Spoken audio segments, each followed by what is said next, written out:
A man is summoned from his prison cell to serve a high-ranking German chief warden, forced to satisfy her wild desires. Ilsa warns him not to finish before her and commands him to wait until she is fully satisfied.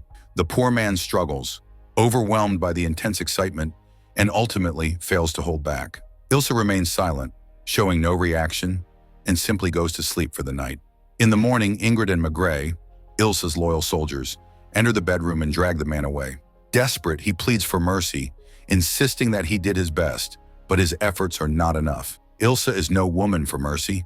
Without hesitation, her soldiers take him to a secluded chamber, where they carve deep wounds into his flesh, making his red human juice flow like water.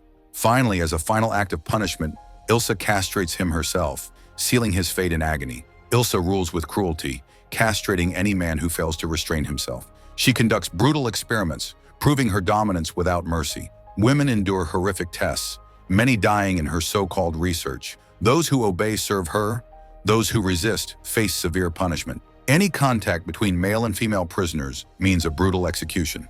Later, after disposing of the man from the previous night, Ilsa steps outside to inspect a new group of female prisoners who have just arrived. She puts on a deceptive front, telling them not to be afraid, claiming that she and her officers are doctors, but in reality she has dark plans for all of them. And soon enough, her true nature will be revealed.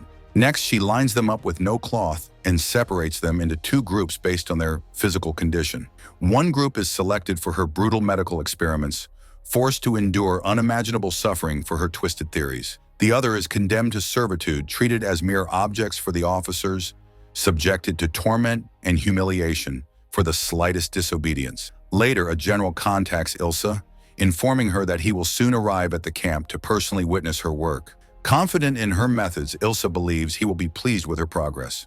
She is convinced that her research will produce formidable female soldiers, capable of enduring extreme pain and proving superior to men in strength and resilience. With unwavering certainty, she prepares for his arrival, eager to showcase the horrors she has perfected. Next, a group of male soldiers arrives, and Ilsa steps forward to inspect them. As she scans the line, her eyes settle on a blonde prisoner who stands out from the rest. Curious, she asks what his deal is. Wolf steps forward and explains that he is an American student who was studying in Germany when war broke out between the two countries. Unlike the other prisoners, Wolf carries himself differently. He constantly checks his surroundings, observing every detail as they are led to their cells. Once inside, Ilsa conducts a degrading inspection of the new prisoners, mocking them for what she considers their inadequacies.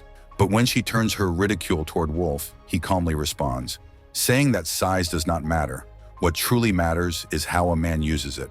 That night, the female prisoners whisper among themselves, exchanging their suffering. Many have been deliberately infected with fatal diseases so that Ilsa can test experimental drugs on them. Kala has been given syphilis, leaving her face horribly disfigured.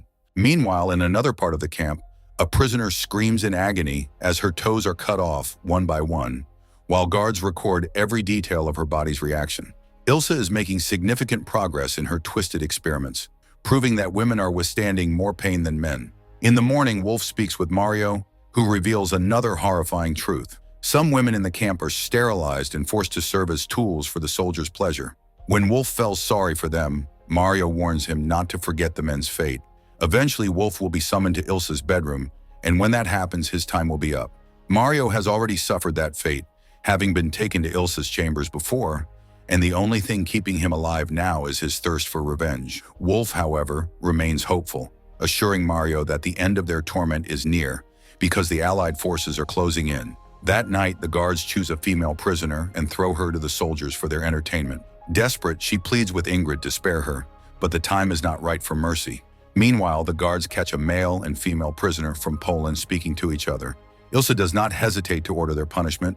Later that night, the prisoners are tied up and flogged mercilessly, their bodies drenched in red sweat as the lashes continue until they can barely move. At the same time, in another part of the camp, the soldiers brutally tear apart the female prisoner given to them, while a lustful female guard watches from behind. After a long night of suffering, Wolf is finally summoned to Ilsa's bedroom. She expects him to satisfy her desires, and Wolf confidently tells her that she is in for a night she will never forget. He promises to make her feel like she is in heaven, boasting of his experience with women. Knowing that finishing before her will seal his fate, he carefully controls himself, expertly holding back while giving her maximum pleasure. Their dance lasts for hours, with sweat pouring from their bodies as passion explodes between them. Ilsa has never felt this way before. Never in her life has she experienced such overwhelming excitement. Lost in pleasure, she finally reaches her peak, fully satisfied. For the first time, she does not punish a man after their night together. Instead, she is pleased and sends Wolf back to his cell unharmed. When Wolf returns, Mario and the other male prisoners stare in disbelief. This is the first time anyone has walked out of Ilsa's bedroom in one piece. Wolf finally reveals his secret. When he hit puberty, he discovered that he was different from other boys. He had complete control over his excitement and could spend an entire night with a woman without finishing the job. He could end it faster, slower, or not at all. He never imagined that this ability would one day save his life, but tonight it became his greatest weapon. By satisfying Ilsa before himself, he accomplished what no man before him could. In the morning, the bodies of the two prisoners who were caught talking hang lifelessly in front of the female cell, a grim warning to the others. Rage boils within the female prisoners as they begin whispering about the possibility of an uprising. They notice that the guards are fewer than before, and with the right timing and a solid plan, they might have a chance to escape this living nightmare. Anna insists that together, they can do the one thing the Germans would least expect. Later, when Mario arrives to deliver their food, Kala seizes the opportunity and discreetly whispers to him that they need to talk later that night. Later that day, the remaining female prisoners are taken to the experiment room, where Ilsa forces them to endure another round of horrifying procedures. One by one, she shoves large objects into their wombs, testing their limits. Rosette is the first to suffer through it, and when she emerges, she is barely able to walk. Seeing her distress, Mario distracts the guards while Wolf quickly speaks to her. Grateful for an opportunity to fight back, Rosette immediately agrees to join the uprising, which is now being carefully organized under Wolf's leadership. Meanwhile, Ilsa continues her rounds, inspecting each prisoner with cold precision until she reaches Anna. Unlike the others, Anna barely reacts to the procedure, showing little sign of pain. This intrigues Ilsa, who sends her away but privately tells her assistant, Dr. Binns, that Anna is the one she has been looking for. That day, Ilsa carries out more brutal experiments on the female prisoners, pushing their bodies to the limits of pressure, temperature, and other extreme conditions. She is determined to prove her theory that women can withstand more pain than men, and that they should be the military's top soldiers. At night, she summons Wolf once again, this time to perform his magic on Ingrid and Maigret while she watches. As he keeps the two women occupied, Mario sneaks out and makes his way to the female prisoner's cell. There, he draws a detailed map of the prison and ensures that the women memorize every escape route by heart. Meanwhile, Wolf successfully finishes with Ingrid and Maigret, sending them away satisfied. He then turns his attention to Ilsa, using his charm and skill to give her an even better experience than the previous night. After some time, the general contacts Ilsa, informing her that he will be arriving soon to inspect her work. Overjoyed, Ilsa decides to visit the female prisoners, but as she approaches, she overhears Anna discussing the escape plan and immediately prepares a special punishment. Anna is taken to a secluded chamber, where Ilsa personally straps electrodes to her body, determined to make her suffer for her defiance. But despite enduring 4 hours of inhumane torture, Anna does not flinch, scream, or even make a sound. Frustrated, Ilsa orders Ingrid to return Anna to her cell so the others will see her suffering and understand the consequences of resistance. She promises that the real punishment will continue tomorrow. Days pass, but no matter how much pain Ilsa inflicts, Anna refuses to break. Meanwhile, Wolf and Rosette grow closer during each secret meeting about the uprising, strengthening their bond as they plot to seize control of the camp after the general's visit. One day, Wolf takes a bold risk and speaks to Rosette in public, but Ilsa notices them together. But thanks to Wolf's unmatched performance in the bedroom, she does not punish him as she normally would. After a few days, the general arrives at the camp, accompanied by his captain, Richter. Ilsa, eager to impress, proudly leads him on a tour of her work. She presents her gruesome medical experiments and resilience research, convinced that her findings will revolutionize military strategies. The general is satisfied with her progress and assures her that he will personally present her work to the man with the mustache himself. Later that evening, the officials gather for dinner, where the general, thoroughly impressed, awards Ilsa the prestigious Iron Cross for her dedication. The celebration continues with feasting and heavy drinking, and soon even the guards become distracted as they revel in the general's arrival. Meanwhile, deep within the prison, the prisoners gather in secrecy. Armed with sharp knives, they finalize their plan, waiting for the perfect moment to strike at dawn. In the morning, as the general departs from the camp, Ilsa wastes no time and summons Wolf to her bedroom. Confident in his control, Wolf tells her that he will introduce her to a new kind of pleasure, one unlike anything she has experienced before. Intrigued, she allows him to take charge without question. He orders her to lie on the bed, and she obeys. Next, he instructs her to spread her arms and legs. Without hesitation, she complies. The moment she is in position, he swiftly binds her wrists and ankles to the bedposts. Outside, the camp appears to be operating as usual. The guards, still sluggish and exhausted from the previous night's celebration, are barely paying attention.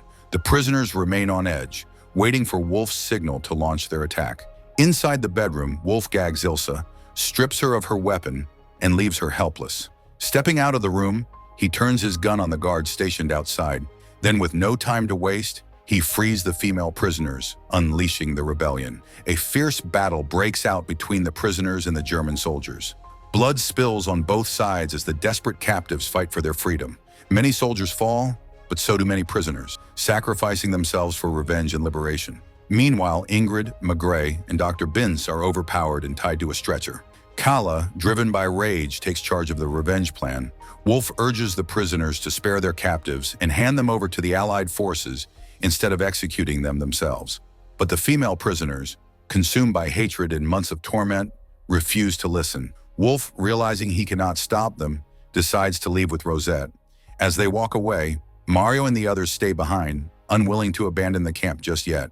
The moment Wolf and Rosette disappear into the distance, Kayla executes the tied-up soldiers and the doctor, ensuring that none of them escape justice. Meanwhile, Anna, barely clinging to life, crawls toward Ilsa's bedroom. She finds her still tied to the bed, helpless and vulnerable. With the last of her strength, she climbs onto the bed, determined to get her revenge. But just as she raises her weapon to strike, her body gives out and dies. But soon, German reinforcements, led by Captain Richter, arrive at the camp. Without mercy, the soldiers storm the compound and slaughter every remaining prisoner, wiping them out completely. Mario fights to the bitter end, but ultimately falls with the rest. Richter then makes his way to Ilsa's bedroom, where he finds her still bound to the bed. He then takes out his gun and kills her in cold blood. He then contacts the general and reports that his orders have been fulfilled, the prison camp has been wiped out, and no evidence remains for the Allied forces to uncover. But Wolf and Rosette watch from a distance as the place that had held so much suffering is reduced to ashes.